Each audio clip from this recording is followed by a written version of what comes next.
Hello guys, welcome to my YouTube channel HRM Pillar. This is Mahima here. So I hope guys that you are preparing for the upcoming UGC NET exam, especially code 55 HRM through watching my videos. So today I am going to discuss a very important topic and the topic is motivational theories. So before starting, please subscribe my channel by pressing the bell icon. This is a very important video, so please watch it carefully. Now let's start the video. So before starting the main topic, we will cover the motivation as a meaning. Okay, कि इसका meaning होता क्या है. Okay, so the term motivation is being derived from the word motive. ये जो motivation term है इसे हमने motive word से derive किया है, जिसका जो actual meaning होता है वो होता है active form of desire. किसी चीज की desire या फिर need, इच्छा. ठीक है. अब अगर हम इसे ऑर्गेनाइजेशनल बेस्ड डेफिनेशन देखते हैं, वो होती है ये एक ऐसा प्रोसेस होता है जिसमें पीपल को हम स्टिमुलेट करते हैं जिससे कि वो अपने अचीवमेंट ऑफ गोल्स की तरफ खुद ही चला जाए भागता हुआ उसे अचीव करने के लिए. ठीक है. तो it is a desire with in an individual that stimulates him into action. अगर हम इसको अब डायग्राम के फॉर्म में देखते हैं तो अगर ये कोई मैन है, कोई भी इंडिविजुअल है, कोई भी पर्सन है, उसके कोई ना कोई मोटिव या डिजायर्स तो होंगे ही. ठीक है. अब उसको अचीव करने के लिए वो उसके लिए क्या करेगा, एक्शन करेगा. Strive willingly towards action for achievement of organisational goals. तो क्या होता है, कोई भी इंडिविजुअल होता है, उसके कोई भी मोटिव या डिजायर होते हैं, उसको अचीव करने के लिए वो एक्शन परफॉर्म करेगा, क्योंकि बिना एक्शन के तो कुछ अचीव होता ही नहीं है. ठीक है. तो एक्शन परफॉर्म करेगा और जैसे ही एक्शन खत्म होता है उसको वो अपने जो ऑर्गेनाइजेशनल गोल्स होते हैं वो अचीव कर लेता है. तो इस पूरे प्रोसेस को मोटिवेशन कहते हैं. मैंने बहुत इजीली समझाने की कोशिश की है, तो I hope you are understanding the meaning of motivation. Now straight away coming towards the topic, that is theories of motivation. अब ये जो theories of motivation है, these are of two types, need based theories and process based theories. So guys ये जो need और process में मैंने differentiate किया, इसका कुछ मीनिंग है.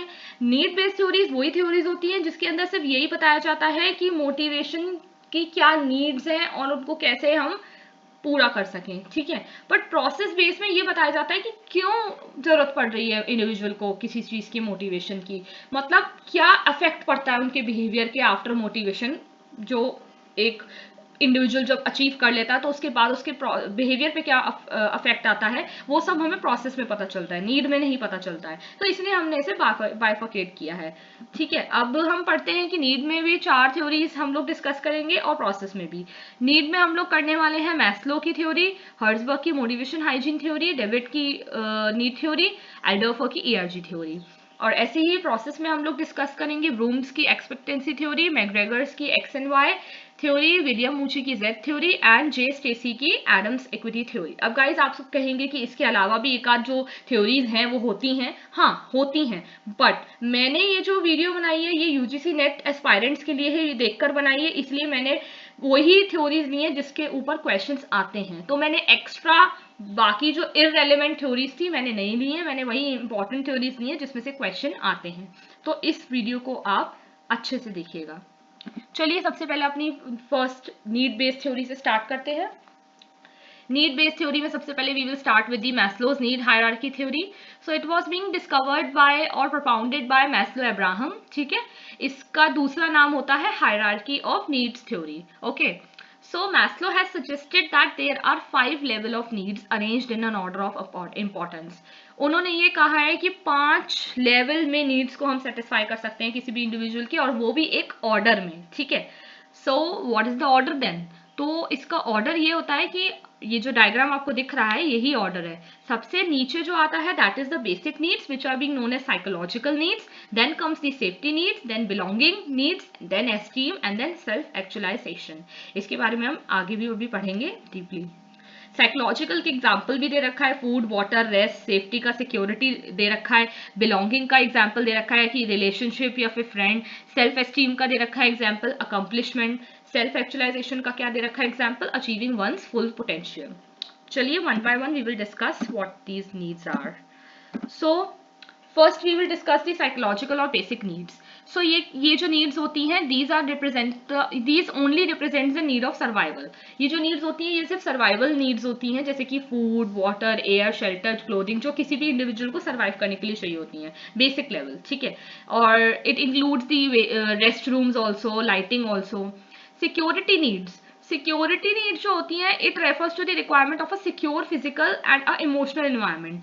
सी, all are individuals they need that their job is being secured. ठीक है. तो इसमें कोई प्रॉब्लम नहीं है कि अगर वो सिक्योरिटी चाहते हैं तो उन्हें एक सिक्योर्ड एनवायरनमेंट भी चाहिए जिसमें वर्किंग कंडीशंस भी अच्छी होनी चाहिए. तो this comes at the second level, नीचे से दूसरा लेवल. मतलब बेसिक जब उनकी वो खत्म हो जाती है नीड्स, तो उसके बाद सिक्योरिटी के लिए वो लोग थ्राइव करते हैं कि हमें सिक्योरिटी नीड्स अब होनी चाहिए, क्योंकि अब एक बार अगर उन्हें फूड, वाटर, एयर का सब कुछ मिल गया तो उसके बाद वो नेक्स्ट लेवल सिक्योरिटी नीड्स पे आते हैं.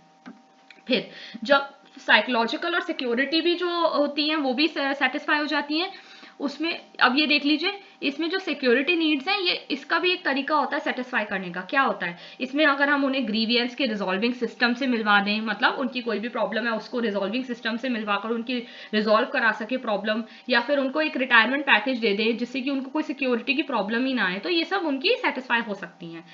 इन दोनों के बाद सेटिस्फाई होने के बाद जो थर्ड नीड आती है वो है सोशल नीड. सोशल नीड जो होती है वो सोशल एस्पेक्ट से रिलेटेड होती है ह्यूमन लाइफ के. उसमें क्या आता है, it includes the need for love and affection. ठीक है.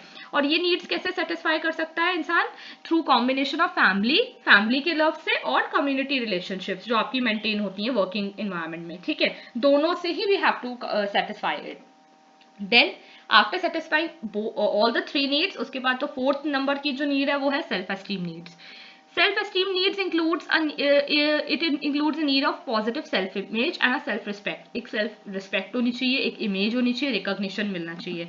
और इसको हम कैसे सेटिस्फाई कर सकते हैं, कोई भी जॉब टाइटल प्रोवाइड कर सकते हैं एम्प्लॉय को, या उनको स्पेशियस ऑफिस दे सकते हैं उनका खुद का, तो इससे वो एक फील आती है रिस्पेक्ट की. ठीक है. फिर कम्स द सेल्फ एक्चुअलाइजेशन. ये टॉप मोस्ट नीड होती है. इसमें क्या होता है कि एक पोटेंशियल को कंटिन्यू रखने के लिए हम ग्रोथ और इंडिविजुअल डेवलपमेंट करवाते हैं. ठीक है. इसमें हम लोग क्या कर सकते हैं सेटिस्फाई करने के लिए, उनको इनकरेज कर सकते हैं मेन डिसीजन प्रोसेस में पार्टिसिपेट कराने के लिए, जो कि ऑर्गेनाइजेशन के लिए बहुत इंपॉर्टेंट टॉपिक है, उसमें उनको डिस्कशन के लिए बुला लिए. ठीक है. या फिर उनको अपॉर्चुनिटी दें कि वो कोई नई चीज सीखें, या फिर वो हमें बताएं कि हमें क्या करना चाहिए. तो उससे क्या होता है कि उनकी इंपॉर्टेंस बढ़ती है, तो उन्हें लगता है हाँ मैं भी हूँ कंपनी में, तो उससे सेल्फ एक्चुअलाइजेशन नीड्स आ जाती हैं. Okay, so this is the Maslow's hierarchy of needs. Now, quickly coming to the second need theory, that is Herzberg's motivation, hygiene and two-factor theory. Now, it was being propounded in 1959. ठीक है. ये जो bold में कर रखा है ना, इनको याद करना है ये नाम और ईयर. ठीक है. सो ये फ्रेडरिक हर्सबर्ग ने प्रपोज की थी टू फैक्टर थ्योरी. इसका नाम टू फैक्टर थ्योरी इसलिए क्योंकि इसमें दो फैक्टर्स की बात हो रही है, हम डिस्कस करेंगे अभी. इसमें उन्होंने कहा कि सेटिस्फैक्शन का बिल्कुल अपोजिट होता है नो सेटिस्फैक्शन, मतलब बिल्कुल भी सेटिस्फैक्शन नहीं है. और डिससेटिस्फैक्शन का अपोजिट होता है नो डिससेटिस्फैक्शन, मतलब एक तरीके से उसको सेटिस्फैक्शन ही कहना चाह रहे हैं. मतलब या तो बिल्कुल एक्सट्रीम लेवल का सेटिस्फैक्शन होगा या बिल्कुल होगा ही नहीं. ठीक है. सो according to him, he has classified the job factors into two categories, and the categories are hygiene factor और motivational factor. अब इनके बारे में फटाफट पढ़ लेते हैं. हाइजीन फैक्टर्स क्या होते हैं? हाइजीन फैक्टर्स वो फैक्टर्स होते हैं जो कि एसेंशियल होते हैं किसी भी मोटिवेशन के लिए एक वर्क प्लेस में. ठीक है. सो इनका दूसरा नाम क्या है? Maintenance factors. मेंटेनेंस फैक्टर्स का मतलब होता है कि इसमें ये जो फैक्टर्स होते हैं ये डिससेटिस्फैक्शन को अवॉइड करते हैं, मतलब इनकी वजह से डिससेटिस्फैक्शन नहीं होगा आपको कभी भी वर्क प्लेस में काम करते वक्त. और ये हमेशा सिंबलाइज करते हैं बेसिक नीड्स को, जैसे कि अभी जो हमने पहले वाली थ्योरी में भी बेसिक लेवल की जो नीड्स होती हैं वो पढ़ी थी ना, वो ये फुलफिल करते हैं. ठीक है. And the second comes the motivational factors. ये जो होती है ये थोड़ी ऊपर की फैक्टर्स होते हैं, मतलब इसमें क्या होता है पॉजिटिव सेटिस्फैक्शन यील्ड करने के लिए सुपीरियर परफॉर्मेंस की जरूरत होती है, मतलब ये परफॉर्मेंस रिलेटेड फैक्टर्स हैं. इन्हें सेटिस्फायर्स भी बोला जाता है. ऊपर वालों को मेंटेनेंस फैक्टर बोला जाता है, इन्हें सेटिस्फायर्स बोला जाता है. और ये क्या सिंबलाइज करते हैं? बेसिक नीड से जो ऊपर हमें एडिशनल बेनिफिट मिलता है ना, उसको ये कहते हैं मोटिवेशनल फैक्टर्स. तो आपको आई होप डिफरेंस पता चल गया होगा हाइजीन और मोटिवेशनल में. अब कुछ एग्जांपल्स बता देती हूँ और आसानी हो जाएगी. हाइजीन के अंदर आता है पे, कंपनी की कोई पॉलिसी, कोई फ्रिंज बेनिफिट प्रोवाइड कर दिया, कोई स्टेटस या पोजीशन दे दी, या फिर interpersonal relation between the manager and the superior and subordinates. वो सब आ जाता है। मोटिवेशनल में क्या आता है, किसी इंडिविजुअल को रिकॉग्नाइज कर देना, उनको एक अचीवमेंट प्रोवाइड कर देना, अवार्ड दे देना, उनकी ग्रोथ या प्रमोशन कर देना, रिस्पॉन्सिबिलिटी ज़्यादा दे देना, या फिर उनके काम की मीनिंगफुलनेस होना, मतलब काम जो हम उनको दे रहे हैं उनको लग रहा है हाँ यार भाई ये तो ऑर्गेनाइजेशन में बहुत इंपॉर्टेंट काम दिया गया हमें, तो ये सब मोटिवेशन फैक्टर्स में आता है। और जो हाइजीन फैक्टर्स होते हैं वो वर्किंग कंडीशन से रिलेटेड और बेसिक नीड से रिलेटेड होते हैं। Okay guys, so I hope you have understood the second theory. Now quickly coming to the third theory, that is David McClelland's need theory. David McClelland's need theory was as usual developed by the name, that is David McClelland, who was an American psychologist. Okay, so he stated that उनकी according इस theory में जो human behaviour है वो 3 चीजों से affect करता है, need for power, need for achievement and need for affiliation. ठीक है, and it was being developed in the year 1960। जितना भी हाईलाइट करके लिखा है ना, इसे नोट डाउन करके याद करना है। ओके, सो ये जो डायग्राम हम देख रहे हैं नीचे, ये समझा रहा है पावर, एफिलिएशन और अचीवमेंट के बारे में। पावर का मतलब क्या होता है कि we desire to influence, we desire to teach, हम किसी को कुछ पढ़ाना चाहते हैं, कुछ उन्हें दिखाना चाहते हैं। ओके, और हम अपने ग्रुप गोल्स में अकम्प्लिश करते हैं। एफिलिएशन, एफिलिएट मतलब रिलेशनशिप या क्या कहते हैं, अवॉइड करना कॉन्फ्लिक्ट्स को। और अचीवमेंट का क्या मतलब होता है, सिर्फ और सिर्फ अचीव करने के बारे में ध्यान देना, मॉडरेट डिफिकल्टीज लेना और फीडबैक लेना। अब चलते हैं one by one, we will discuss all the 3। वो तो बहुत ही शॉर्ट में डिस्कस किया था, now we will discuss in detail. So need for power का इनको नाम दिए गए हैं। सो नीड फॉर पावर को हम एनपाओ बुलाते हैं, ठीक है। And the power means the ability to induce और इन्फ्लुएंस द बिहेवियर। पावर का मतलब होता है किसी के भी बिहेवियर को इन्फ्लुएंस करना। इसमें क्या होता है, हम जिन पीपल में हाई पावर नीड्स होती है वो हमेशा ही ऐसा होता है कि उनको हाई लेवल पोजीशंस दी जाती हैं ऑर्गेनाइजेशन में, जिससे कि अब उनका काम ही यही है कि वो दूसरे को इन्फ्लुएंस करे। तो दूसरे को इन्फ्लुएंस करने वाला तो टॉप लेवल पर ही बैठेगा ना, तो उनको अच्छा लगता है दूसरे को इन्फ्लुएंस करना, दूसरे को कंट्रोल करना। जनरली वो उनके नेचर कैसा होता है, फोर्सफुल होते हैं, आउटस्पोकन होते हैं, डिमांडिंग होते हैं, प्रैक्टिकल और रियलिस्टिक होते हैं, सेंटिमेंटल और इमोशनल तो कभी भी नहीं होते हैं। ठीक है, सो सेकेंड आता है नीड फॉर एफिलिएशन, उसे एनएफएल बोलते हैं, पीपल विद हाई नीड। अब जो जितने भी पीपल होते हैं जिनके एफिलिएशन नीड हाई होती है, उनको क्या चाहिए होता है, उन्हें हमेशा ये चाहिए होता है कि उन्हें हमेशा सबसे पूरी कंपनी में सभी इंडिविजुअल्स और एम्प्लॉय से प्यार मिले and they are being loved, और वो अवॉइड करते हैं किसी भी रिजेक्शन को एक्सेप्ट करने में। ठीक है, उन्हें रिजेक्शन नहीं पसंद है क्योंकि उन्हें पेन होता है। इसलिए ऐसे टाइप के जो लोग होते हैं जिनकी ये एफिलिएशन नीड्स हाई होती हैं, उन्हें सोशल रिलेशनशिप मेंटेन करना बहुत अच्छा लगता है। ठीक है, और उनको हेल्प करना भी बहुत अच्छा लगता है, दूसरे को कंसोल करना भी ज्यादा अच्छा लगता है, और वो ज्यादातर अपना टाइम सोशल रिलेशनशिप्स में ही निकालते हैं। Okay, and third last comes for need for achievement, इनको NH बोलते हैं, ACH। मैकलेंड ने ये देखा कि कुछ लोग ऐसे ही होते हैं, कुछ लोग सिर्फ, कि उन्हें क्या है, उनको सिर्फ मतलब है अपने अचीवमेंट जो मिल रहा है, उन्हें गोल है उसको अचीव करना है कैसे भी करके। उसमें क्या होता है, जो हाई अचीवर्स होते हैं वो तो रिस्क भी लेने को तैयार हैं, और हाई अचीवर्स का ये भी है कि उन्हें इमीडिएट फीडबैक चाहिए कि भैया हमने जो काम किया, हमने गलत किया, कैसा किया। और वो जब तक सेटिस्फाई नहीं होता जब तक वो अपना टास्क में 100% ना देने जो उन्हें असाइन करा है। तो ये सबसे ज्यादा अच्छी टाइप के नीड्स होती हैं हाई अचीवर्स, क्योंकि उन्हें अचीव करने का ही सोचता है हमेशा। सो आई होप ये वाली आपको नीड थ्योरी समझ में आ गई होगी। अब आते हैं फोर्थ नीड थ्योरी पे, वो है एल्डरफर्स ERG थ्योरी। अब ये जो एल्डरफर्स ERG थ्योरी है, ये क्लेटन एल्डरफर ने propound की थी। एंड उन्होंने क्या किया, उन्होंने ये किया कि जो मैस्लो की हमने सबसे फर्स्ट अभी पढ़ी थी ना मोटिवेशन थ्योरी, उसको रिकैटेगराइज किया। रिकैटेगराइज मतलब फिर से चेंज करके उसको, वो 5 नीड्स थे उनको 5 की बजाय 3 में सिंपलर और ब्रॉडर क्लास में बदल दिया। मतलब उन्हें क्या किया कि उसको और छोटा और सिंपलर कर दिया और ब्रॉडर कर दिया। अब देखते हैं कैसे। उन्होंने क्या बताया क्या क्या नीड्स होती है उनके अकॉर्डिंग से। 3 ही नीड्स होती हैं, एग्जिस्टेंस, रिलेटेडनेस और ग्रोथ। अब देखते हैं क्या मतलब है। एग्जिस्टेंस जो नीड्स होती हैं वो 2 चीजों को कवर कर रही है, बेसिक नीड्स को भी कवर कर रही है और सिक्योरिटी नीड्स को भी कवर कर रही है। जो डायग्राम है this is very important for you because इससे आपको बहुत इजीली समझ में आ जाएगा। साइकोलॉजिकल एंड सिक्योरिटी नीड्स मिलाकर एग्जिस्टेंस नीड्स बनती हैं, सोशल नीड और सेल्फ एस्टीम को मिलाकर आपका बनता है रिलेटेडनेस, और जो लास्ट सेल्फ एक्चुअलाइजेशन नीड होती है वो ग्रोथ नीड होती है। तो उन्होंने क्या करा, बहुत सिंपलर कर दिया और थोड़ा ब्रॉडर कर दिया। ठीक है, सो आई होप ये तो आपको इजीली समझ में आ रहा होगा, बट अगर अभी भी नहीं आ रहा है तो हम इसे डिटेल बाय अभी वन बाय वन डिटेल में भी पढ़ लेते हैं। एग्जिस्टेंस नीड, एग्जिस्टेंस नीड का मतलब होता है वो सारी नीड्स जो कि साइकोलॉजिकल और सेफ्टी एस्पेक्ट से रिलेटेड होती हैं। अब क्या होती हैं साइकोलॉजिकल और सेफ्टी, वो भी हम पढ़ चुके हैं। साइकोलॉजिकल में आ जाता है food, cloth, air, water, shelter, और सेफ्टी में क्या आ जाता है सिक्योरिटी नीड्स, जॉब्स, रिटायरमेंट का आगे का दे देना, ठीक है, ग्रीवियंस ना होना, वर्किंग कंडीशन अच्छी होना। तो बोथ साइकोलॉजिकल और सेफ्टी जो नीड्स है मैस्लो की, उसको अगर हम एक ग्रुप बना के एक ही कैटेगरी में डाल दे तो उसको हम नाम देंगे एग्जिस्टेंस नीड्स का। ठीक है, next comes the relatedness needs. Relatedness needs ये होती है वो सोशल नीड्स से रिलेटेड होती हैं। उसमें क्या होता है, इंडिविजुअल एस्टैब्लिश करते हैं रिलेशनशिप्स उनसे जिनकी वो केयर करते हैं, और इसके अंदर सोशल नीड्स के साथ साथ एस्टीम नीड्स भी आती हैं। ठीक है, एस्टीम नीड्स में क्या आता है, उनको अपनी सेल्फ इमेज और सेल्फ रिस्पेक्ट का बहुत ध्यान रहता है।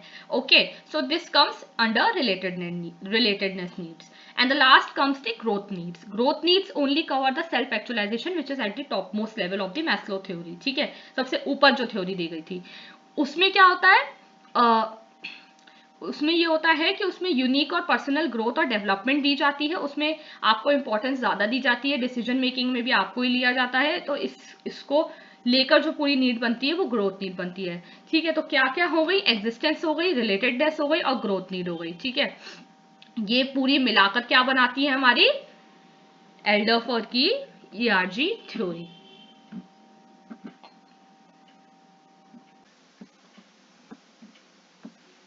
So now we will discuss the process theories. Okay, so the first process theory is Vroom's expectancy theory. So it was propounded by Victor Vroom, and Vroom realized that an employee's performance is based on the individual factors. मतलब vroom ने ये realise किया कि एक employ की performance उसके individual खुद के फैक्टर्स पे ही डिपेंड करती है, और वो फैक्टर्स क्या होते हैं, उसकी खुद की पर्सनालिटी, उसकी खुद के skills, knowledge, experience and ability. ठीक है, एंड उसने ये भी एज्यूम किया कि बिहेवियर रिजल्ट करता है कॉन्शियस चॉइस जो बनाता है। मतलब बहुत सारी जो ऑल्टरनेटिव्स दे रखे होते हैं उसमें से जो भी चूज करता है एम्प्लॉय, उसके बेसिस पे भी जो रिजल्ट आता है उसमें भी उसका बिहेवियर डिपेंड करता है। ठीक है, और उनको क्या चाहिए होता है, उन्हें मैक्सिमाइज प्लेजर चाहिए होता है और मिनिमाइज पेन चाहिए होता है। ओके, उन्होंने 3 वेरिएबल्स भी यूज करे अपने थ्योरी में, और वो 3 वेरिएबल्स हैं एक्सपेक्टेंसी, इंस्ट्रूमेंटैलिटी एंड वेलेंस। इसका फॉर्मूला होता है expectancy into instrumentality into valence equals to motivation. ये बस मैं आपको इंफॉर्मेशन के लिए बता रही हूँ, सो आप इसे नोट कर लीजिए। सो वन बाय वन हम इन वेरिएबल्स को पढ़ेंगे। एक्सपेक्टेंसी, एक्सपेक्टेंसी के अंदर क्या आता है, एक्सपेक्टेंसी वो आइडिया होता है जितना हम अमाउंट इंक्रीज करते जाएंगे एफर्ट का उतना ही हमारा क्या होगा, परफॉर्मेंस इंक्रीज होगी। भैया पॉजिटिव रिलेशन है अमाउंट ऑफ एफर्ट का और अमाउंट ऑफ परफॉर्मेंस का। जैसे ही आप एफर्ट इंक्रीज करते जाओगे परफॉर्मेंस अपने आप इंक्रीज होती जाएगी। तो और पर ये जो फैक्टर्स हैं ये जो एक्सपेक्टेंसी है कुछ फैक्टर्स से इफेक्ट करती है। अब वो फैक्टर्स क्या है, नीचे दे रखे हैं। राइट सोर्सेज, रिसोर्सेज अवेलेबल होने चाहिए। रिसोर्सेज से मतलब है रॉ मटेरियल और टाइम। राइट स्किल्स होने चाहिए काम को करने के लिए, और नेसेसरी सपोर्ट होना चाहिए जॉब को करने का, जैसे कि किसी सुपरवाइजर का सपोर्ट होना चाहिए या फिर आपको करेक्ट इन्फॉर्मेशन मिलनी चाहिए। तो गलत एफर्ट लगाओगे तो परफॉर्मेंस नहीं आएगी। ये सारे जो फैक्टर्स हैं ये अच्छे से लगाओगे तो बिल्कुल परफॉर्मेंस इंक्रीज होगी। सेकेंड जो है फैक्टर वो है इंस्ट्रूमेंटैलिटी। इंस्ट्रूमेंटैलिटी क्या होता है, इसका ये आइडिया होता है कि अगर आप परफॉर्म बेटर करते हो तो आउटकम भी अच्छा आएगा। मतलब अगर आपकी परफॉर्मेंस अच्छी हो गई तो आउटकम जो आता है उसका that is also very good, that is also achieved. And ये भी फैक्टर से अफेक्ट होता है। क्या अफेक्ट होता है, क्लियर अंडरस्टैंडिंग होनी चाहिए आपके रिलेशनशिप में, परफॉर्मेंस और आउटकम में। Okay, and trust in the people who will take the decisions on who gets what outcome. Okay, इसमें इसमें क्या बताया गया है, इसको शॉर्ट में बताती हूँ मैं। इन पॉइंट्स को अगर आप साइड में रखें, इंस्ट्रूमेंटैलिटी का मतलब यही होता है अगर आप परफॉर्म बेटर करोगे तो आप आउटकम भी बहुत अच्छा ही पॉजिटिव वे में अचीव करोगे। ट्रांसपेरेंसी भी होनी चाहिए आपके प्रोसेस में करते वक्त। और थर्ड आता है valence, that is the last factor. Valence क्या होता है, ये वो परसीव्ड वैल्यू होता है जो एम्प्लॉय आउटकम पर लगाता है। ओके, वेरिएंस का मतलब होता है कोई भी ऐसा अट्रैक्शन आउटकम के तरफ इंडिविजुअल का, और वो कुछ भी हो सकता है, रिवॉर्ड भी हो सकता है, और वो स्ट्रेंथ हो सकती है किसी भी इंडिविजुअल की। तो इसके अंदर ज़्यादा डिटेल में याद करने की ज़रूरत नहीं है, आपको ये पता होना चाहिए कि कौन कौन से 3 फैक्टर्स हैं, क्योंकि मैच द फॉलोइंग में कभी कभी थ्योरी में आ जाएगा, तो आपको टिक मार्क लगाने होंगे। ओके, तो इसलिए मैंने ज़्यादा डीप में सारी थ्योरीज को इतना नहीं बताया, जितना बताया that is self sufficient in it. So इसी को आप देख लीजिएगा, इसके एक्स्ट्रा कहीं और जाके नेट से पढ़ने की कोई ज़रूरत नहीं है। Now coming to the second process theory, MacGregor's X and Y theory. This is very important theory. Please watch carefully. ये जो है ये 1960 में डगलस मैग्रेगर ने फॉर्मुलेट की थी एक्स और वाई थ्योरी। इसमें क्या है, ह्यूमन बिहेवियर के दो एस्पेक्ट्स होते हैं किसी भी काम को लेकर। एक होता है नेगेटिव जिसे हम थ्योरी एक्स कहते हैं, दूसरा होता है पॉजिटिव जिसे हम थ्योरी वाई कहते हैं। थ्योरी एक्स और थ्योरी वाई का ये जो डायग्राम देख रहे हैं ना आप, इसमें मैनेजमेंट ऐसा होता है ये, और स्टाफ इस तरफ, और थ्योरी वाई में मैनेजमेंट एक है और स्टाफ की तरफ वो डाइवर्ज कर रहा है। इसका मतलब समझाती हूँ। ये टेबल देख रहे हैं गाइस, इसको इससे आपको बहुत आसानी से एक्स वाई की थ्योरी समझ में आ जाएगी। अगर हम पैरामीटर्स की तरफ ध्यान दें तो पहला पैरामीटर है एटीट्यूड। एटीट्यूड कैसा होता है, एक्स थ्योरी में क्या होता है पीपल को काम पसंद ही नहीं है, बोरिंग समझते हैं काम को और अवॉइड करने की कोशिश करते हैं। वाई थ्योरी में क्या होता है, वो अपनी लाइफ का पार्ट समझते हैं काम को और they enjoy it. Participation, they try to avoid work, उन्हें पसंद नहीं है, पर ये जरूरत से ज़्यादा ही ये पार्टिसिपेट करते हैं टास्क में और इनपुट्स भी देते हैं अच्छे अच्छे। मोटिवेशन, इन्हें पैसे से या फिर जॉब की सिक्योरिटी के डर से इनको मोटिवेशन मिलता है, और उन्हें वो खुद में ही सेल्फ मोटिवेटेड होते हैं, उन्हें मोटिवेट करने की कोई ज़रूरत नहीं है, वो खुद ही अपना अच्छे से काम करते हैं।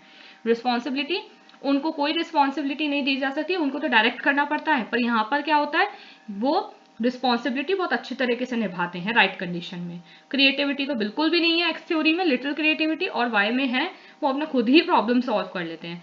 सुपरविजन बहुत ही ज़्यादा ज़रूरत है, एक्स थ्योरी में बहुत ही ज़्यादा फॉर्मल डायरेक्शन चाहिए, वाई थ्योरी में खुद ही सेल्फ डायरेक्शन हो जाता है, सेल्फ कंट्रोल हो जाता है, कोई सुपरविजन की जरूरत नहीं है। एम्बिशन वर्क पर अनएम्बिशियस होते हैं, बिल्कुल वर्क नहीं करना चाहते, पर यहाँ पर एम्बिशियस होते हैं और साथ ही साथ अपने खुद बिहेवियर को डायरेक्ट भी करते हैं कि किस तरफ जा रहे हैं।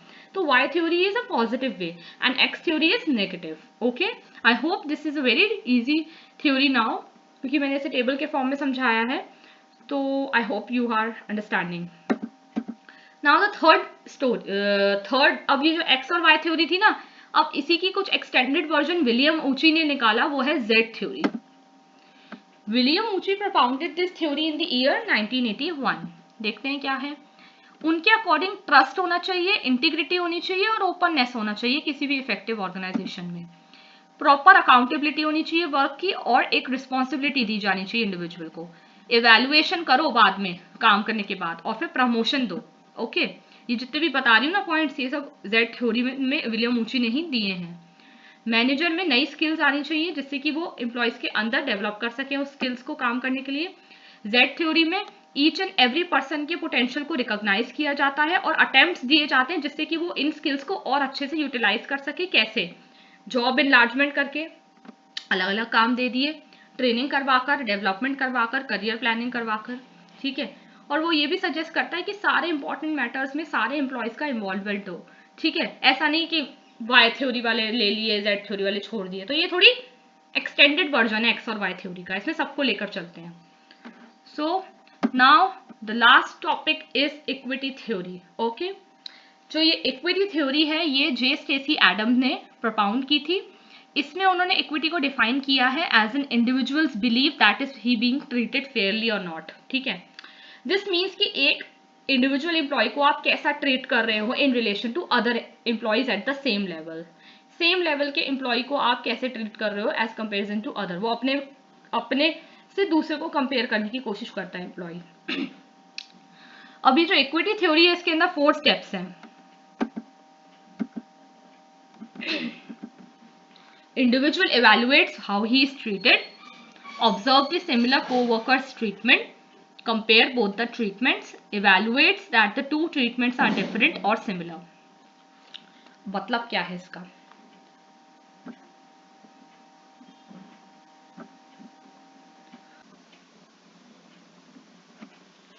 इसमें क्या होता है, सबसे पहला स्टेप, इंडिविजुअल क्या करता है, अपनी नीड को इवेल्युएट करता है कि उसको कैसे ट्रीट कर रही है ऑर्गेनाइजेशन। उसके बाद अपने ही कोवर्कर जो सिमिलर लेवल पर है उसके ट्रीटमेंट को ऑब्जर्व करता है।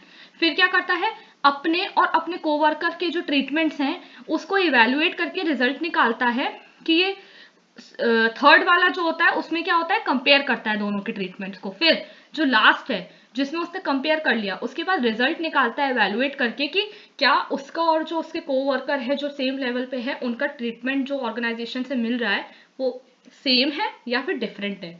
फिर वो जो रिजल्ट आता है वो रिजल्ट करता है जो रिजल्ट आता है वो 3 टाइप्स ऑफ एटीट्यूड्स में आता है, ठीक है। उसको क्या कहते हैं हम, या तो इक्विटेबली रिवॉर्ड कर रहा होगा, ठीक है, उसके और उसके कोवर्कर को सेम रिवॉर्ड मिल रहा होगा, या फिर ज्यादा रिवॉर्ड मिल रहा होगा, या फिर कम रिवॉर्ड मिल रहा होगा। यही 3 ऑप्शन हो सकते हैं। तो ये होती है equity theory. Thank you so much for watching my video. So please don't forget to like, share and subscribe my video as I need it. So thank you so much for watching it. This is Mahima signing off from the video. Goodbye.